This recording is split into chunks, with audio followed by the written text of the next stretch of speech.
It's a hot day in world politics, but let's see if anybody is engaged in conversation. If I get joined by any of our folks from the Pod TV network and all along those lines. But it looks like President Biden is visiting North Carolina on this particular day at a time when his campaign is investing heavily in the state and building a robust electoral operation there far earlier than it did in 2020. And this is a reflection of the Democratic belief that they can make a credible run at winning North Carolina despite losing it to Donald Trump 4 years ago. So, despite Biden winning the election, he did lose North Carolina and all in that space. And apparently, he lost the state by just 1 percentage point in 2020. And his campaign sees a number of factors that could put the state firmly in play this year. While the campaign is mostly focused on states Biden won in 2020 and ensuring that he can repeat that victory, clinching North Carolina would provide the president an alternative path if he loses other swing states. So Biden advisors are seeing an opportunity to attract at least some of the nearly 250,000 GOP voters who cast ballots for former South Carolina Governor Nikki Haley in the March Republican primary, according to a Biden campaign official speaking on the condition of anonymity to discuss internal thinking. And campaign advisors believe a highly controversial GOP candidate for governor, Mark Robinson, could definitely help in the notion of boosting Democratic voter turnout. So, still, Biden faces a number of political challenges 6 months out from the election. Polls show that young voters and progressives widely disapprove of the president's staunch support of Israel's military assault in Gaza, as students across the country have staged protests against the Israeli invasion that have resulted in hundreds of arrests. As a matter of fact, I got a letter earlier today that was from some of the folks over at UNC that were part of that protest as well. So, and Biden has faced anti-war protesters at nearly every public event for more than 6 months. But polls also show little voter enthusiasm for Biden, even among those who support him. A potentially serious problem as he works to hold together as his fragile 2020 coalition. So it'll be interesting to see what goes on in there in North Carolina. Biden will have to overcome a widespread economic anxiety and disapproval of his handling of the surge of migrants coming from the southern border. And Republicans and Democratic strategists said as well that they will find ways to that he's going to have to find ways to boost excitement about his candidacy. Beyond that, no Democrat has won North Carolina's 15 electoral votes since Barack Obama in 2008, and Biden lost the state to Trump by nearly 75,000 votes 4 years ago, and all in that space. But I've got Rick here, so I'm going to see if anybody else joins us as well. But how are you doing, Rick? I was seeing that it looks like North Carolina's in play, and I think that the president is down here visiting, partially because of that police incident that I was talking about on World Edition earlier as well. But it looks like he's trying to put North Carolina in play, and part of that is because of the Well, I mean, attitudes that people. a lot of it depends on how fast Trump falls apart. Trump has not been looking or talking well over the past, I don't know, month or so. He looks terrible in the courtroom. Does that matter? Will the people who like him start thinking, well, this, I don't know. So, and also abortion, and also, how people, can Fox and the Republicans keep people upset about the border? All that's in play, and they're definitely saying that Robinson, who is the current lieutenant governor, has definitely got some very interesting views, and he's had some inflammatory public comments, and he's definitely had some political views. Well, what are people saying in your state about a crazy guy being the Republican nominee? Do they care? Well, a lot of people are frustrated, particularly among some of my circle, but that's the progressive circle, because they're shocked that he is even the front runner and all along those lines. So yeah, there's a lot of people that hear these comments he's made. He's made some very negative remarks against and some things that could be considered conspiracy theorists as well as anti-Semitic. But he's also said some things very vitriolic about the Muslims and the LGBT population as well. So he also endorsed that 6-week abortion ban that was going on. How's the Democratic nominee for governor? He's actually a Jewish American. Josh Stein is a Jewish American. Okay, that guy, he's not crazy. I've seen him around.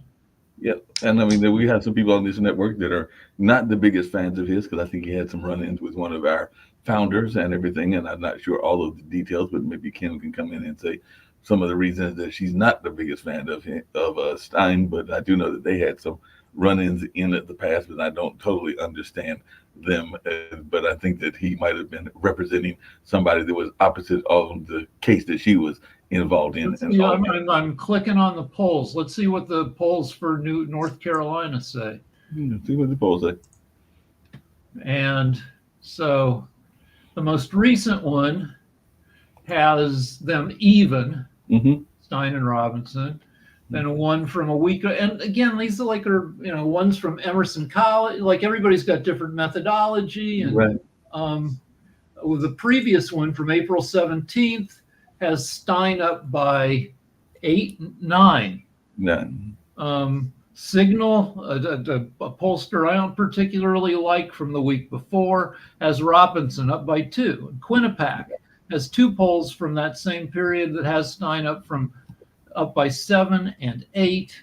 And so if you look down, let's see. So, all right. So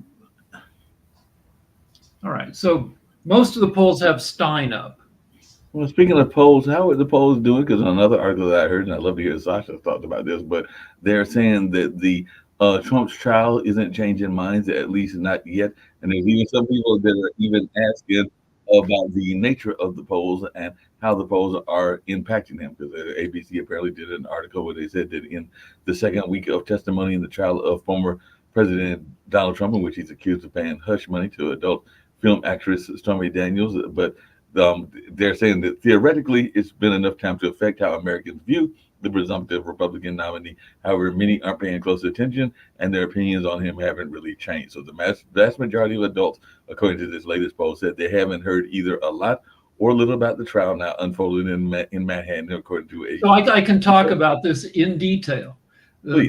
So beginning in January of 2021, as Trump left office, after the coup attempt and the J6 stuff, his net disapproval was 18% more people disliked him than liked him. Then people calmed down and they kind of forgot, and by a year after, his net disapproval was down to 12 and kind of stayed at 12 to 14 throughout 2022, climbed by the beginning of 2023. Net disapproval is up to 17, gets by mid 2020 of last year, it's up to 18 again.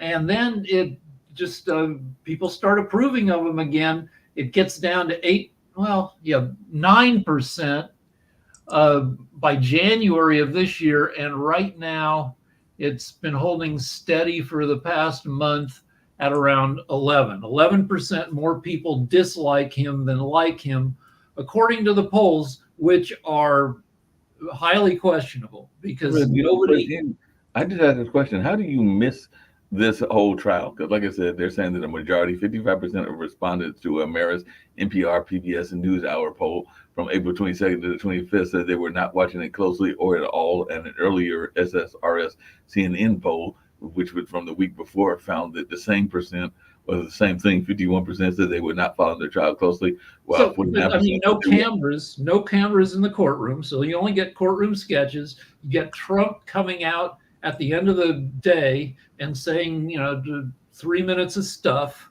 If you watch Fox, you get very little courtroom coverage. If you watch MSNBC or CNN, you get hours of them talking about what's going on in the courtroom, but you can't really see what's going on in there. So it's if you don't want to follow it, it's easy to not follow it. It makes sense. But, the CNN poll, a third of the respondents thought Trump had done something illegal. Another third thought he had done something unethical, but not illegal. And 12% thought he'd done nothing wrong at all. And the rest were unsure. So what's your take on this? Coming to us from Canada, Sasha, are you surprised that people are not paying closer attention to this? Or is this the norm for what you're seeing in the United States and everything? No, I agree with Rick that if you're following Fox News and, like we are living, even in Canada, a lot of people, those who are against Trump for whatever reasons, they could open up and listen to almost any network, whether it's CNN or Fox News, and sometimes they're listening to both just to compare and just make up their minds or for curiosity reasons. People who listen to ecosystem of Fox News and other um, so-called Republican networks, they cannot listen to any other networks at all. Period. They just can't. And so, therefore, there are hard line of those in the Fox News ecosphere, and they probably they don't even know that there is a trial. The Trump is on trial, or okay, there's a nuisance, there's a radical liberal judges, prosecutors, and so on, and so his rating probably as a result of it may go just even higher in that ecosphere. Now, in CNN, MSNBC, and others, yes, they analyze to great details almost every day what's happened during the trial, or gag orders, or this or that. But the people in the Fox ecospheres, they don't listen to this networks, period, not at all. They just, it's almost like a torture for them. And I know personally some people here, and that's exactly the case. They just even if you will give them to listen some kind of a mildly, some kind of neutral message, they can't accept it. They can't listen to it. They say, "Thank you, not for me. I'm not going to listen to it," and that's it. So this is why all the polls, Rick, it's very, very fundamental to understand uh, how you arrive of these numbers and who is taking polls and where they're being taken. It's very hard to really agree with any of the polls unless you know where they are, where they're coming from, and what are based for from. I don't know. It's very difficult. Also, with the trial, the jury has to agree with the prosecution's theory of what happened. On the one hand, they have to agree with the prosecution on what happened, and two, they have to agree with the prosecution that that is a crime, with a murder. You find somebody with a bullet hole or stabbed through the heart, there's been a murder. But with this thing, there's, porn star got paid off, a Playboy playmate got paid off, in a catch and kill thing, and so there's your thing that happened. But that thing isn't necessarily illegal. It's only illegal if you did it to as part of your campaign. So there's one more. And this is just really quickly, and this is for, I'm glad Nick joined us as well. This is for Nick and all along those lines. But we had talked earlier about North Carolina being in play and why people are back in Mark Robinson. And I did see, because we talked about this on World Edition, we might even talked about it on World Politics before, but there were two candidates who were trying to out Trump each other, and apparently one of them today decided to drop out because, as we have said before, we've been watching the commercials, particularly if you're here in North Carolina. But Kelly Daughtry has finished first among the 14 candidates in the March 5th Republican primary, but she failed to get above the 30% of the votes needed to avoid a runoff, and she in second place finisher Brad Knott, a former federal prosecutor, had advanced to the scheduled runoff, but in a social media post today. So she made the announcement on social media. Like I said, if you've been watching the commercials, both of them have been talking about how they are, but the one is the better Trump backer than the other. But Daughtry said that with Trump's formal backing of not last month, it has become clear to her that a pathway to victory is no longer feasible. So despite the fact that she was trying to play herself out as being a pro-Trump person, Knott has got that pro-Trump support, so she is dropping out of the race as of today. Oh, wow. Actually, that's big in North Carolina.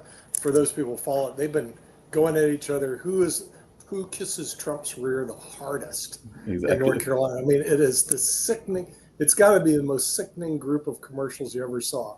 Brad Knott, who's not a politician, but he is an attorney, goes, "Trump endorsed me."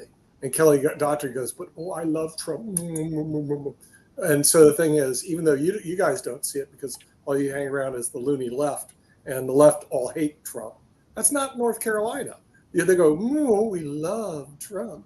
The same thing like Nick. If 100 years Yeah, ago, you're Canadian. Come on, they're all lefties up there, Sasha. I'm no, telling you, but we're think in about South it. Bend, What about 100 you know. years ago if politicians would be vying to be for endorsement of Al Capone, for example, and they say, Yeah, I've been endorsed by Al Capone, so you have to vote for me. It's the same yeah. thing. Well, no, Rick, no. but I will tell you Okay, something. no. You guys watch too much CNBC and MSNBC and all the liberal garbage. If you Yeah. ever spend time watching Fox, get rid of all the There is liberal no stuff. information and on Fox. hang around I'm the sorry, Republicans. my friend. There is no Okay. information. There are no news. They It's don't. nothing. They You see, do have an what, information. I don't, Okay. I'm not sure. I'm asking the It's CEO. simple. It's simple. CNN shows a real picture in real time. Why In your I opinion. watch CNN? Because Look. they are showing the picture. I don't need Okay. their comments, but Yeah, they but do show the picture. Here's Fox does not show anything. okay. No. The thing is, the loony leftist, Trump is guilty. Now let's go find a crime. Okay, and every one of these Well, trials. you know what, Rick, I would like to words, tell you okay, something, but I disagree with you. I agree with the people. I mean, I probably watch it all the time, even on the maybe View. they're I not watch so it every day. sophisticated They that hate to Trump. find out why having sex with even for 3 seconds with his little penis. What's her Stormy There's Daniels. another thing with the trial, with people not following it much. They haven't gotten to the naked lady part witnesses yet. They haven't had Stormy Daniels. But They also haven't had they have Karen gotten, McDougal yet. but they haven't got to. But Rick, they've got to some very important parts. I don't know. I've got a decent collection. I won't say that it is as much as this collection and everything. But Nick, how many phone cards and contacts do you have? Because apparently Michael Cohen, and there was some testimony because apparently 10 pages of the contacts he had were for Trump and everything. But apparently Michael Cohen has 39,745 contacts. So that is what they are talking about in the trial as well, because they said most phones only have a few hundred contacts, but apparently, according to this person who is a major player for Donald Trump and everything, he's got a ridiculous amount of almost 40,000 contacts. So, Rick, do you have 40,000 contacts in your phone? I don't even Yeah, but what's know the how to make a relevance? call with my phone. No, actually, no. I've got one. I've got maybe my wife. That's about it. But tell me, what does it say? Let's imagine that he has 5 million contacts, and what, does it bring any food on the table to anybody? What do you want to do with this information, Mark? It's so irrelevant. I mean, Well, I mean, it's all over the trial because I guess they're trying to say that maybe he's exercising some of this contacts for various reasons, because they're saying that they had 3 encrypted messaging apps, both WhatsApp, Telegram, and Signal. So they are making this part of the trial, and that's like y'all. I'm trying to figure out why the fact that this man has a 40,000. I don't know if it's even relevant. Yeah, Rick. Here's something that is relevant that I think they're making a major mistake. That Trump should pay Melania whatever it takes, $250,000 to show up and sit there behind him when the porn star is testifying against him. Because nobody from his family is there. Trump's team is arguing that he did the cover up to spare Melania's feelings. But you know what, Rick? In this case, the porn stars will bring their husbands and boyfriends, and so therefore it will become a soap drama for all. Yeah, well, this I don't know that Stormy has a husband right now. I know that she had that it wrecked this whole thing. Kind of her one husband couldn't deal with it, and he bailed out. Should Trump testify? Because that's one of the things that's coming up in the news. Because apparently, outside the courtroom, Nickel explained why. Is signaling that he might not be taking the stand in this trial, despite earlier saying that he would and everything. But his exact quote is, "I'm not allowed to testify because the judge is totally constituted that put me under an unconstitutional gag order." Hold on. All right, here's the deal. So Trump, you can't trust Trump to say what he needs to say. That's thing one. Thing two, Nick can explain that when you testify, I think that opens you up to all sorts of cross-examination and questions and things that he really doesn't want to discuss, and it allows the plaintiff's attorney to hammer him. Why would you want to get it in front of the hammer? So he's doing the right thing, saying, I'll testify. But if his attorneys are probably telling Donald, just sit there and be quiet. We got this one on closing argument. Because remember, the plaintiffs have a high burden. They're charging him with a crime, not a civil crime beyond a reasonable doubt, which requires he has to have mens rea, which basically means a criminal intent. He intended to commit a crime. This is all his intent. And the plaintiff's attorney goes, beyond any reasonable doubt, he was just trying to become a criminal. And they say, come on, that's not true in this case. Okay. And then he has to have active reus. Where's the smoking gun that normal criminals have? There isn't any smoking gun. The guy was messing around. And if Trump gets up there, who's been his own worst enemy for years is the Donald. So if he gets up there, the only person that can crucify Trump and lose the trial is Donald himself. If he gets up there, he'll go down. If he stays away, he'll win. So the man who is his worst enemy, how you allow him to run the country? Can you explain that? Yeah, well, the thing is, here's the reason he's able to run the country, and he ran the country before. And if people followed, and this is what the Republicans say, hey, the economy wasn't doing bad. We weren't in any wars. We didn't have this hyperinflation. We didn't have this overreach of government, which I experience daily as a lawyer. They're in my pockets all. I mean, they're beating us up all the time now because they're funded with funny money from Joe Biden. So it's not so much that Donald's good. They're going to run on Joe Biden is horrible. And that part, they are right. The only question is, now you got two bad, which choice are you going to give? And Joe's going to go, but I'm a nice person, but I'm just incompetent.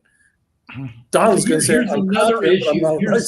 Here's another issue with Trump at trial is what drugs to give him.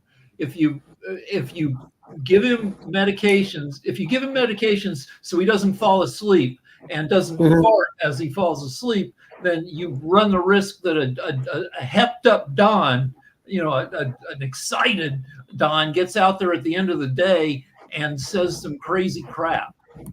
And you're campaigning right now and everything. Nick, just really quickly, because I was asked earlier, but you follow politics even more than I do and everything.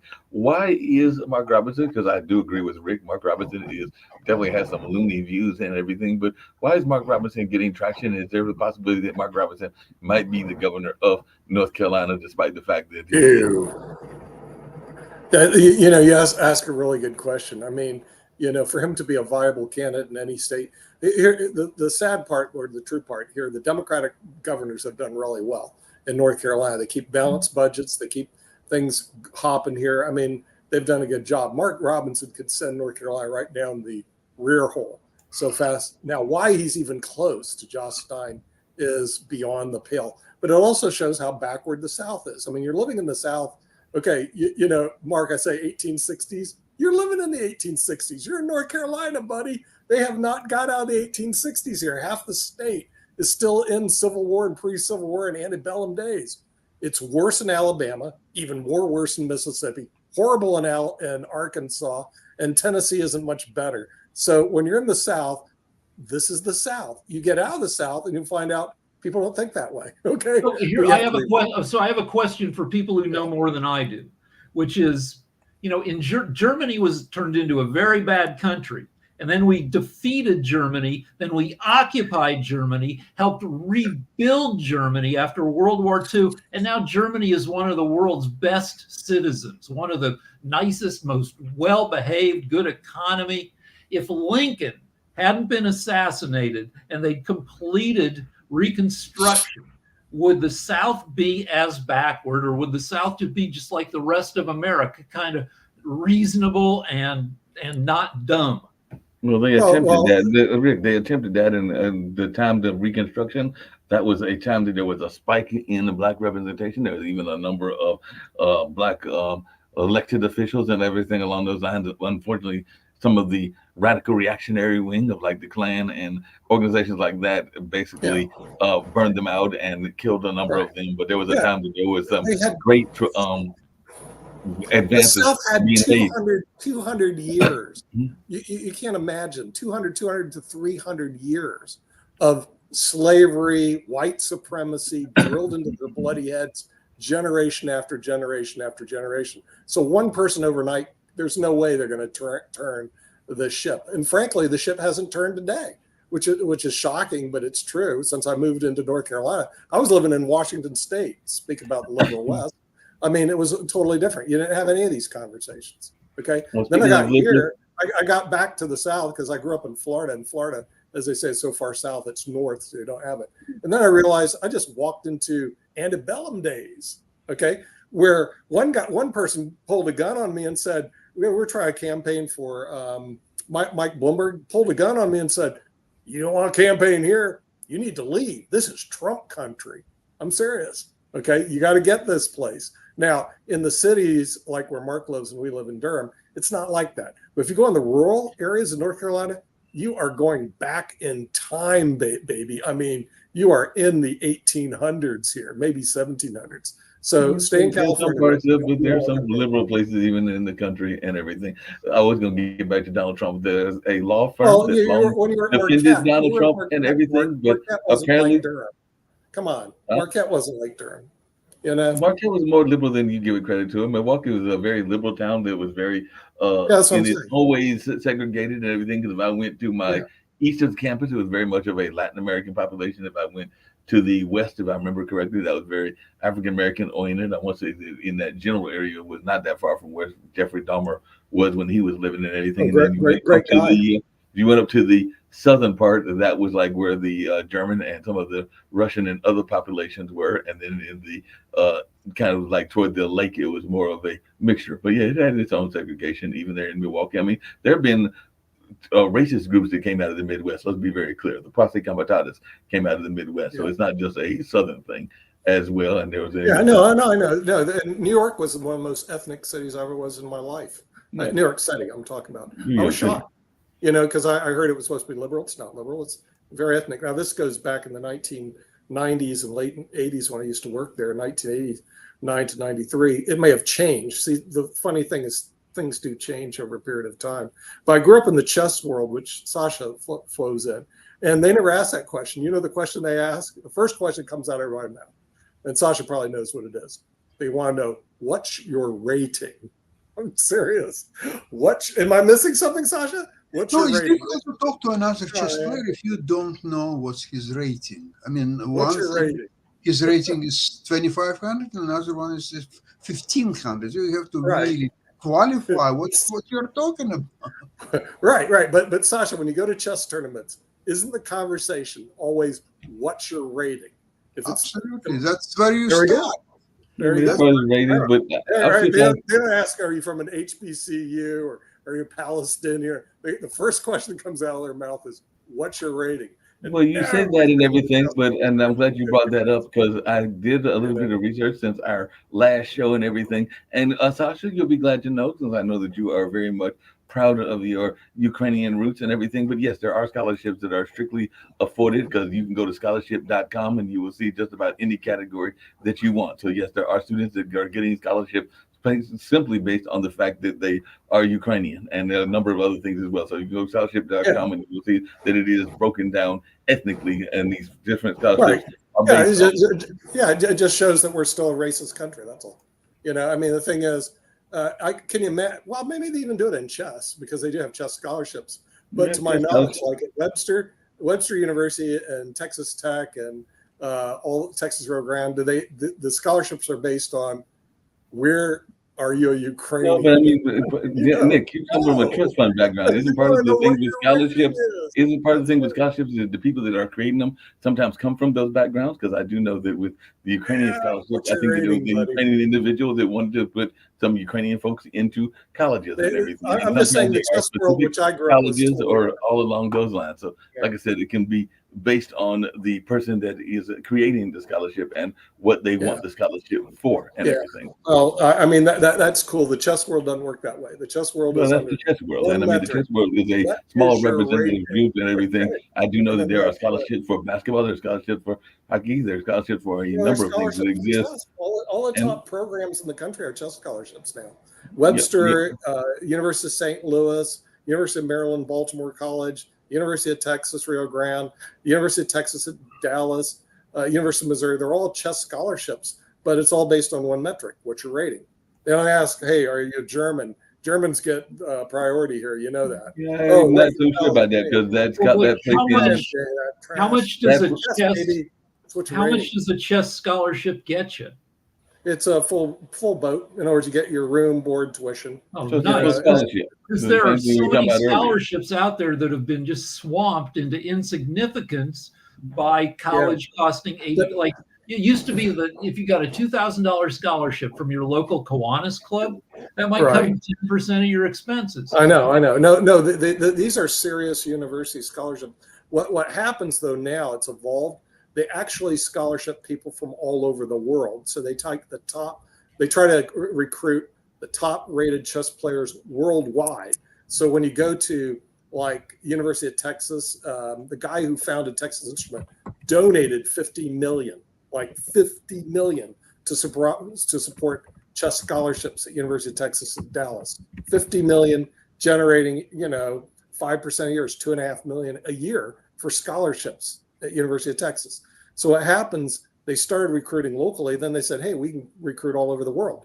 But if you look at any sports, basketball, does somebody say, "Well, we need to have 2 Palestinians play on the basketball team this year at Duke"? Well, Why? I mean, We don't have any Palestinians. there was some people that would argue that that's been Why going don't we on have with Palestinians Eastern playing European on the players. basketball There are team? some folks that could I don't argue that know. that's That's part a of good what's question. happening with the Eastern European influx in the You NBA look for and the everything, best because there has been an player. Eastern European influx and everything of players, and sometimes they intentionally recruit players from overseas and everything. So yes, there has I know, been but the thing is, the requirement isn't like the stupid scholarships Northwestern doing. You got to be a I'm Palestinian. wondering one thing. No. Why there is in the United States? Why there is no single Palestinian university? So they could accept all Palestinians they want, and they can provide them with scholarship, and they can give them room and board, and give them Well, it's a horrible. What I'm saying, it's a horrible and metric. professorships and It's a everything. horrible metric. It's a horrible metric. I mean, can you imagine? Like I said, basketball and football team. The football team at University of Miami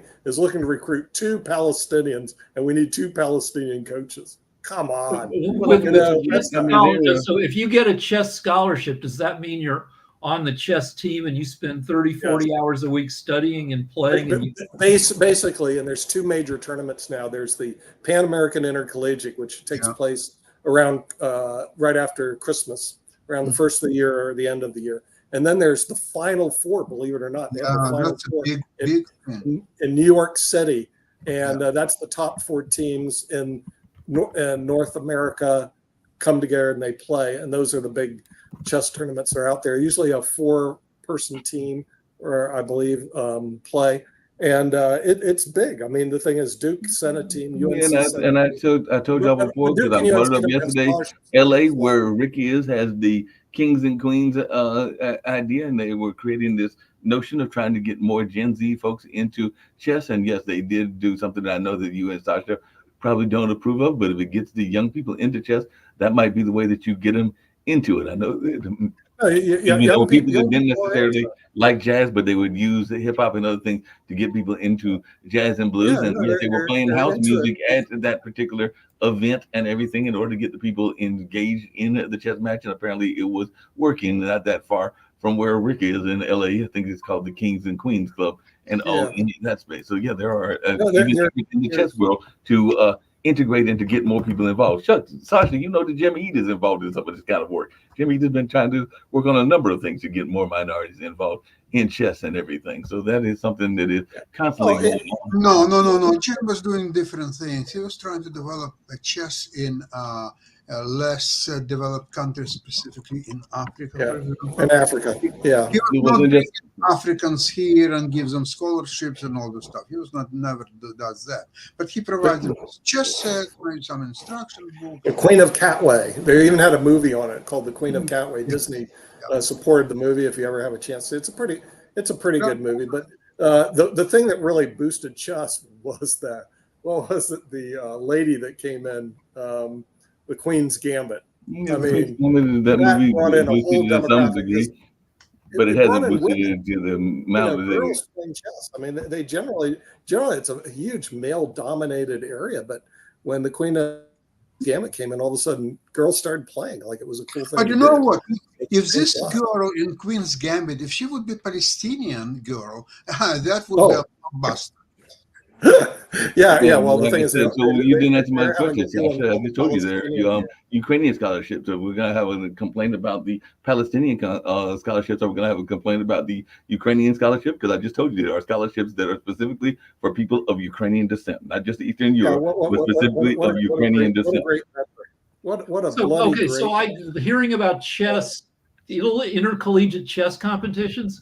I wanted to see if there are intercollegiate coding competitions because coding Maybe. is the biggest deal. I mean, like that's everybody should know how to code. Should graduate high school, Tools. but and it turns out there are collegiate international coding competitions. There are. And who wins, like most of the time, is St. Petersburg University, which is St. Oh, in Russia. in Russia. And it's interesting because St. Petersburg is where all the best social media propaganda that comes out of. So they've got St. Petersburg must be a hotbed of like really smart computer people who not only are coding but are getting together to figure out how to drive the Western democracies insane.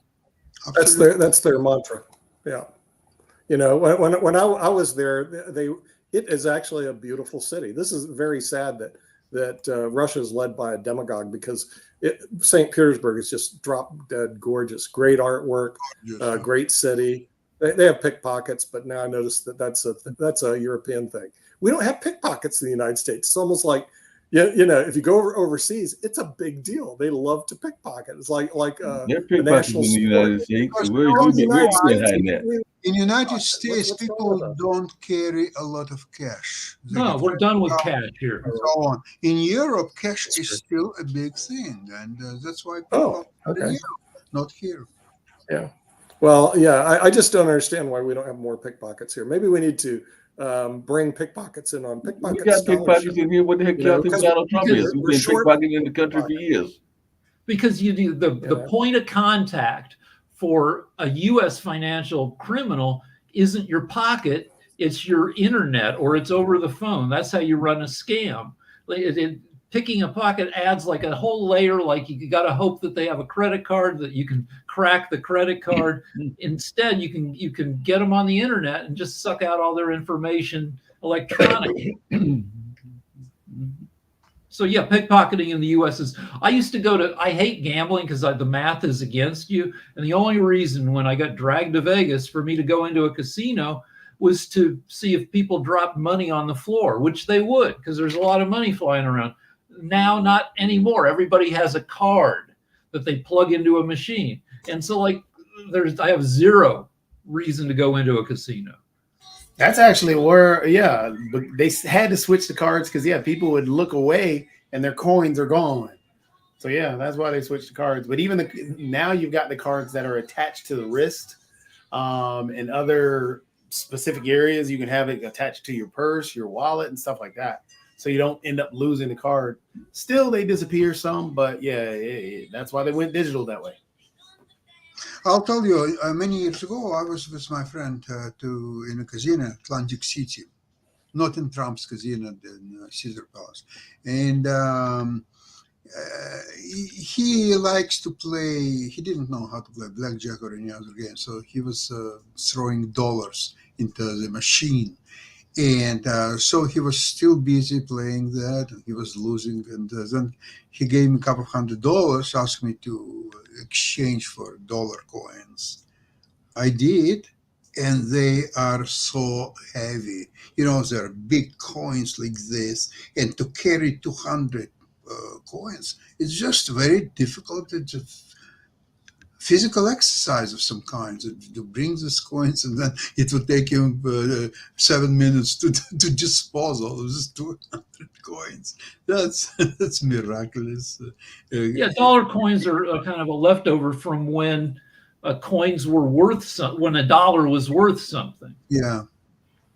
Speaking of things that are kind of shock and everything, apparently when he was not in trial, Donald Trump was out there campaigning, and he was saying that in Wisconsin and Michigan, he was warning Republicans in both of those states about the political danger of the abortion issue. So some people might find that ironic, but apparently he is saying that some states and GOP members have gone too far in restricting abortion. And Trump said at one point that getting elected is also important, and a lot of bad things will happen beyond abortion if you don't win. So it sounds like he's trying to maybe play the middle of the road and get these women to vote for him by saying that he is going to be anti, yeah, that would be pro anti-abortion and everything. But is he just playing some politics and everything? Because apparently he is telling the abortion is a danger to the GOP. He says that basically you got to get elected, I guess, in order to make some of these rules that you want and everything. So he's apparently giving them a cautionary notice.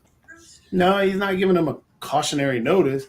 Yeah, he's playing at both sides, but he's also training the GOP to lie better. I mean, that's all that is. He's telling them, hey, look, say what you got to get elected, and then we'll go ahead and do what we need to do.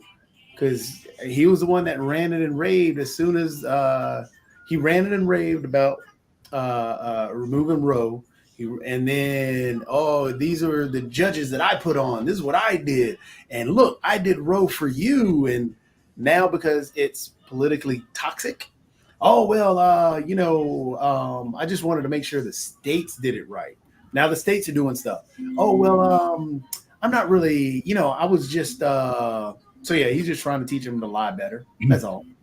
Oh, yeah. Well, what's he doing with the union people? Because apparently he was also, he was campaigning, telling union members at the Michigan speech that the UAW leader, Mr. Fain, really let you down. Back in January, he called Fain a dope when the union endorsed Biden in re-election. And recently he's been saying that Biden has a history of serving others, while Trump has a history of serving himself and standing for the billionaire class, is what apparently Fain is saying and everything. But how important is because we know yesterday was May Day, how important is the labor vote and the union vote going to be in this election coming up?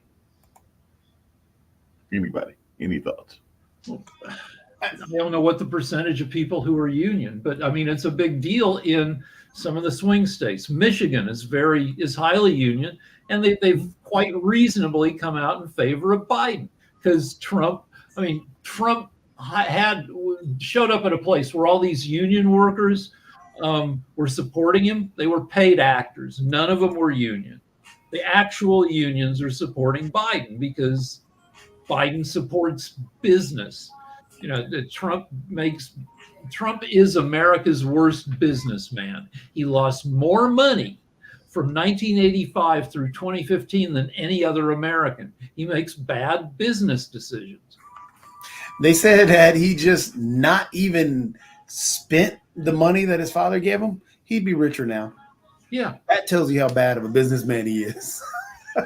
I mean, I think the stock that he put out there is it went up again because it's a yo-yo stock.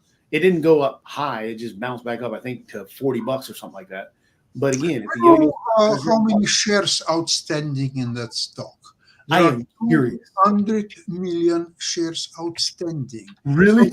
Yeah. So if the company made in 1 year, in a whole year, it had not profit, revenue, total revenue of the company, $4 million. Okay. And there are 200 million shares outstanding. You are talking about pennies. In revenue, not in profit. There are no profits simply because the company lost $58 million in 1 year. So that stock, by all estimation, should not be more than, say, maybe 8 cents a share, maybe 12 in a good day. But wow. That's what I want. But hey, he's got the people he sold gold shoes to and the Bibles that'll end up buying it. Well, there is a sucker born every minute, and that's why he was against abortion, because he wanted to have more and more suckers being born all the time. That's his mantra, and that's where he's successful. Hold on, Rick. Coming back to election, I would like to understand the trials that is being played right now. Okay, I would agree with Nick that most likely there will be a mistrial because probably not 12 jurors will declare that he's guilty. And even if they will declare 12 to nothing that he is guilty, there will be appeal and so on. It will drag for another like 5-6 years. That's not the point. The point is that American people, not those who are watching Fox TV, they're insulated from that. They probably even don't know that there is a trial. Interesting, I have one the person that I'm communicating from time to time. He's watching Fox News and nothing else. And we were discussing the issue about the fake electors.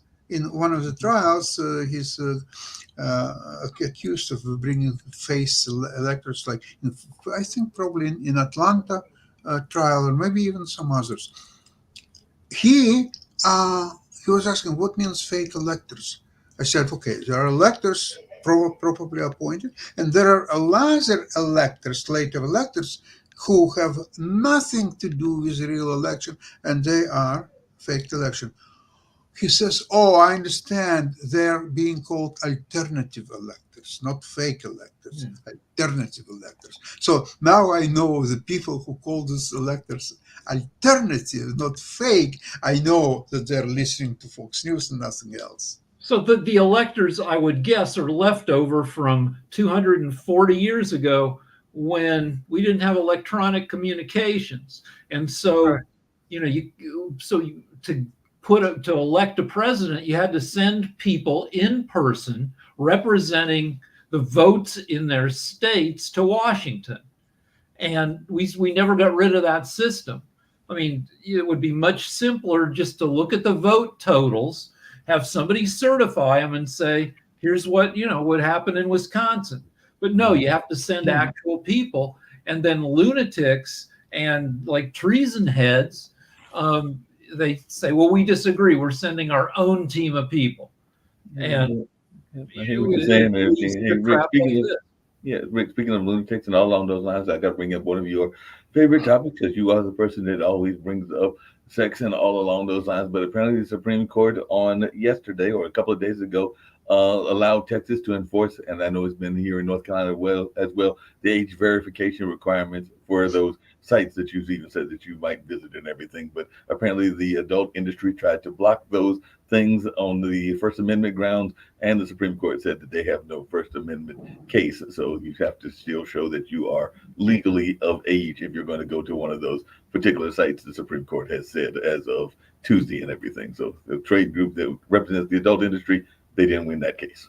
So let's see if you ask your older brother to provide credentials, and then you will use the site. That's how that prevents. Or your parents. My parents bought my brother a subscription to Penthouse magazine when he was in high school.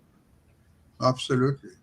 Yeah, I don't think that they can stop that in that case. I mean, it's kind of like the people that go buy beer or guys, because some places cigarettes, you have to be a certain age as well, and they'll send their older brother or their older relative to get whatever that product is, and all along those lines. I do think that in some cases they have totally blocked it off totally. I think North Carolina did that, and I think Texas did that as well. So you probably are you aware of any magazines type of like Playboy or Playboy?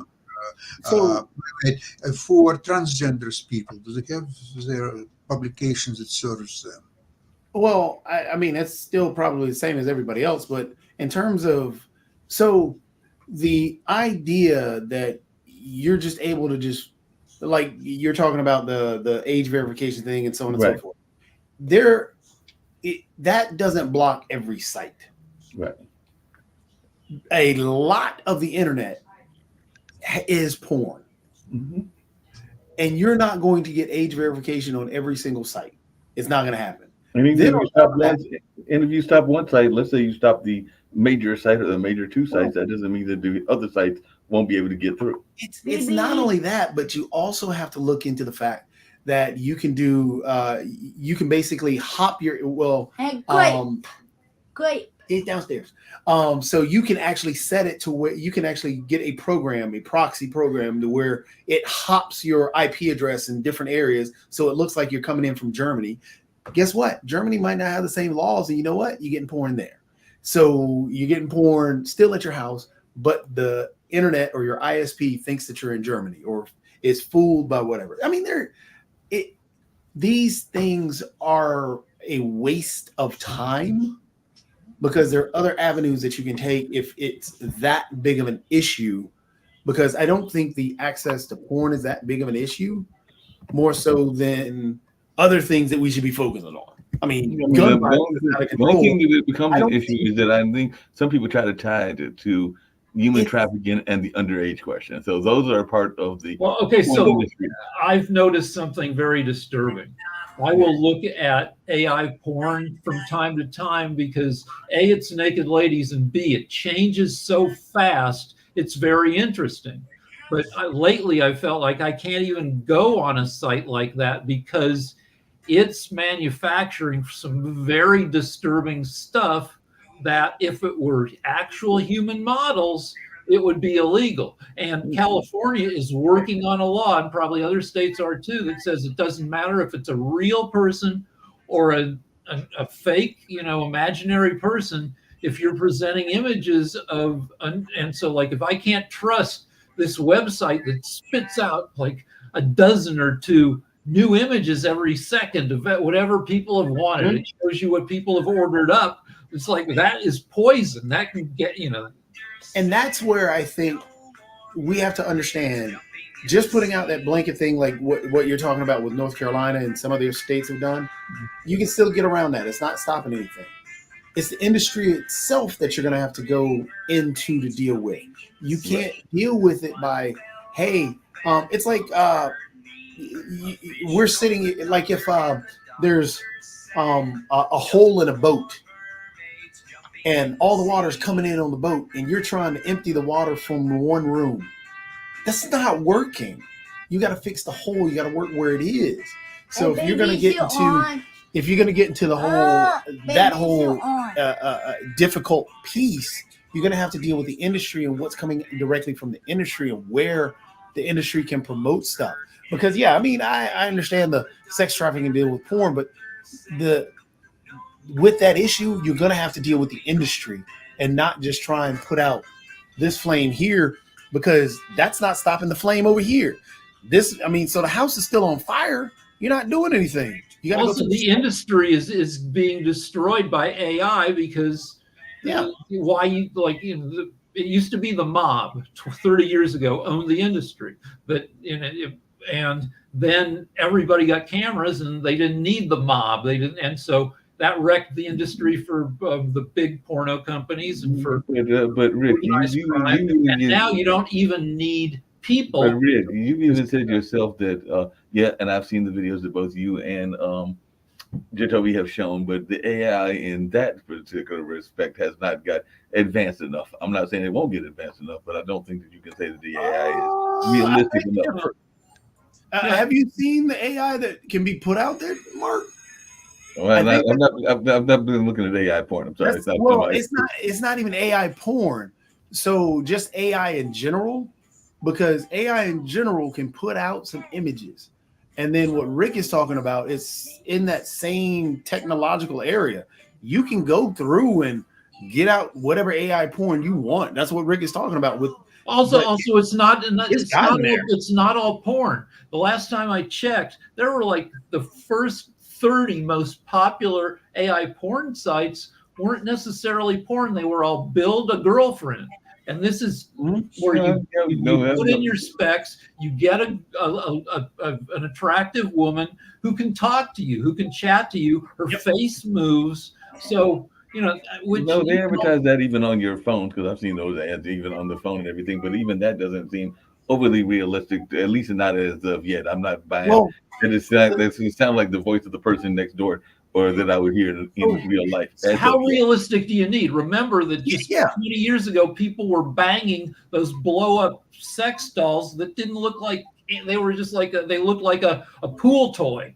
Well, and actually, a friend of mine actually brought up it's actually one of our fellow panelists brought up a point around that, because apparently there are people that are sharing those toys and everything, and if they're sharing them, then you run the risk of all kinds of diseases as well. So Dr. Anthony brought that. First, the thought of a used sex toy is disgusting. But either way, yeah, I mean, wait, hold on a second, because what is a girlfriend or a boyfriend but a used sex toy? but the girlfriend boyfriend got washed. Yeah, I mean, but hopefully you're watching the toys too as well. But as we're getting way off base and everything, just really quickly and everything as we get ready to get and in world politics, there is a major crisis that is going on. I want to hear y'all talk about this because the COVID pandemic was very real, but apparently there was a global stockpile of cholera vaccines and everything, and apparently it is dwindling to next to nothing and everything. So they're saying that about 15% of the world's supply stopped making the vaccine last year and everything. So this is an issue not just in African nations, but Asian and other places. So, so cholera, we're running out of cholera vaccine. Yes, we are. So one thing that COVID does is it wrecks your immune system, among other things. So people get more diseases, more of other diseases, not just COVID. So I don't know if that's part of the deal, that just more people are getting cholera because they're, but yeah. Well, think about what is it that you have to get the like if you get what are the bacteria the bacteria, what is it, amoxicillin and all the other ones? Like if we become they say as many as 143,000 people die from this preventable disease each year, which could even be an underestimate since some countries don't have the capacity to detect or compile data on cholera cases. That's not the freaky part. Think about it this way, Mark, because like the amoxicillins and all the other ones that are, the bacteria based, I cannot think of the term right now, but we're slowly becoming immune to those, and then what ends up happening is you can't even use that. Yeah. So that means all these sicknesses that we use that medicine for, done. Yep. So I looked up the stats that the world had 40 million cholera vaccine doses available. They needed 79 million, double. So I don't know why they're not making. Oh wait, I can click on this and it'll tell me. Cholera vaccine is developed on a needs basis during outbreaks and humanitarian crises. So apparently, just like people getting cholera has outstripped our ability to crank out the vaccine. That's what they're saying, because they're saying 1 billion people are at risk, and it could be threatening lives and all in that space because of what you just said and all along those lines. But I know we're getting ready to wind down, so if anybody got any final thoughts, otherwise we're going to wrap up another edition of World Politics. But yeah, they are saying that is what is going on. It is about to cause problems in that sense and all along those lines. Hey, Sasha, I know you got Ukraine, Russia, and China on Friday. Is there any specific news that we'll be hearing about from you on tomorrow's show that we'll be wanting our listeners to know about? Well, I'm preparing to the show and I'm watching the latest news as they are appearing. So, for example, the show tomorrow at 11 o'clock. At 8, 9 o'clock, I will sort through materials, the latest news. Apparently, what's happening is that Russians are trying to attack on all fronts because there is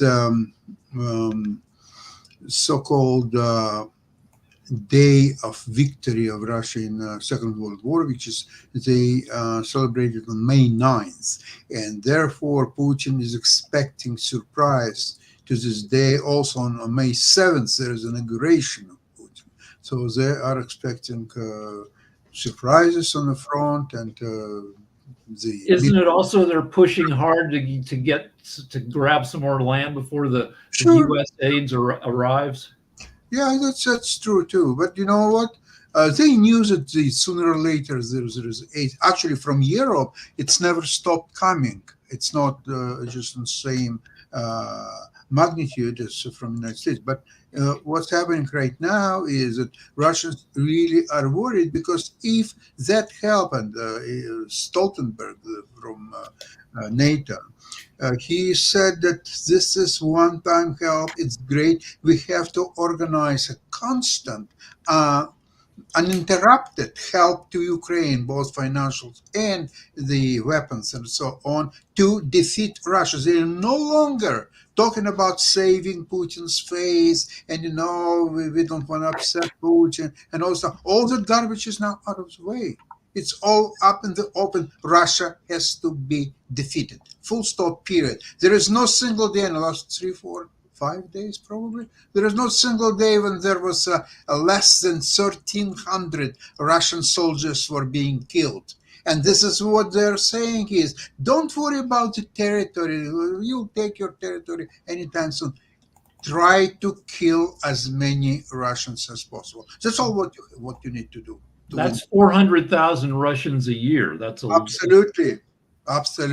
And Russia cannot withstand that. Each killed soldier has family, he has a wife, kids, or he's a son of a mother and father and so on. So that's not going to be unnoticed. Even, what they're trying? They are not recruiting people in Moscow and St. Petersburg because they don't want to get upset people in these two very important cities, but they're taking them from Siberia, from Ural, all kind of Bura, all these nationalities like Buryats and Mordovia, all this, there are so many different nationalities who are taking those people. So, okay, somebody killed, they will quietly put him somewhere in a grave, give family 200,000 rubles, and that's about it. So it's equivalent of about $5,000 or $6,000.